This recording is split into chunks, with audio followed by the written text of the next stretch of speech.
High বন্ধুরা, চলে এলাম আপনাদের সামনে একটি ছোট্ট মিলি ফুলের গাছ নিয়ে। যেই গাছটা সম্পর্কে আপনাদের বলবো, এই যে গাছটা যত্নহীন যদি কোনো গাছ থাকে আমার বাগানে, সেটা হচ্ছে এই মিলি ফুলের গাছ।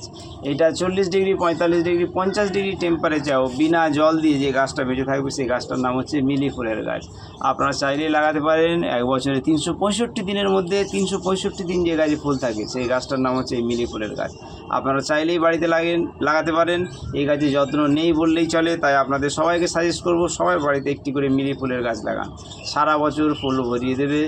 তাই বন্ধুরা, আমার এই ভিডিওটিকে যদি আপনাদের ভালো লাগে, আমার এই চ্যানেলটিকে অবশ্যই সাবস্ক্রাইব করবেন, কমেন্ট করবেন এবং শেয়ার করবেন। Thank you.